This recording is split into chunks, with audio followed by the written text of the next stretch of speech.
did a little bit of time with Donville, but I've been here ever since, and it's all good.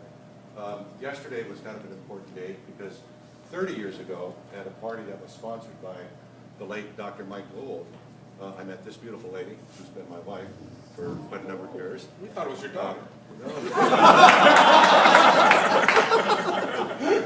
Read between the lines. 2 years ago, my wife and I decided that it was time for a puppy, so we've been blessed with a beautiful dog that keeps us company and that will continue to keep us company during my retirement years. And kind of like the shirt says on the back, you know, that's kind of my attitude where I'm at.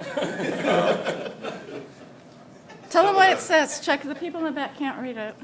Some of the stories, and probably the favorite story is the one about the board stretcher. Most of you know you can stretch carpet, you can stretch rubber bands, you can stretch the truth, but you can't stretch wood. Probably in the 80s, I had a senior in a class that was loaded with freshmen.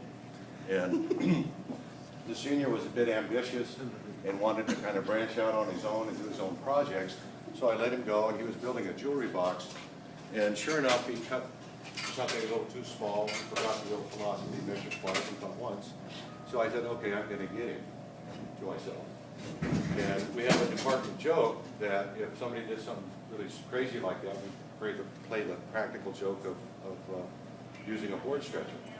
So I sent him down to the auto shop to get the board stretcher. And of course, the auto shop teacher knows about it, so he sends him to the metal shop. And the metal shop teacher sent him to the print shop. And this kid wastes a half an hour looking for something that doesn't exist. Lo and behold, under my desk, there's a piece of wood about 18 inches long, a couple inches wide, a couple of big framing nails, and several rubber bands stretched across it. And I wrote on there, "Ye old board stretcher."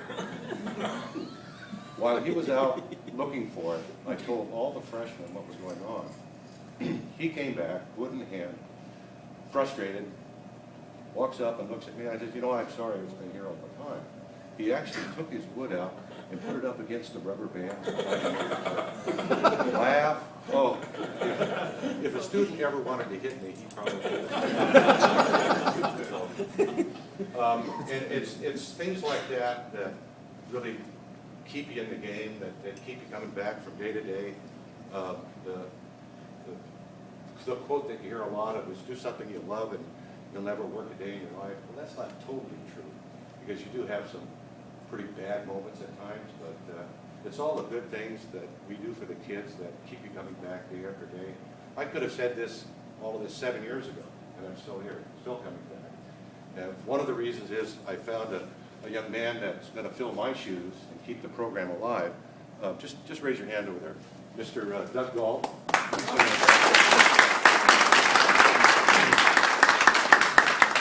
Doug's going to take my job out there in the shop, so if you have a problem with your hall pass, and you will because a lot of you are changing rooms, don't call me. Look it up with him. But, you know, it's been great, and I'm not leaving town. I'm not going anyplace. Don't have any immediate plans, but I'm going to be back and forth. I'll certainly come back and help Lucas with the robotics program. That's been very important to me for the last 12, 13, 14 years, whatever it's been. And, you know, if nothing else, just to come back and say hello from time to time to see if all of you are keeping those kids on task, right? Anyway, thanks for being here. Please take time to enjoy some of this stuff that Lucas and who else put all together. Thank you. Turn around. Hold still. Future home of my retired ass.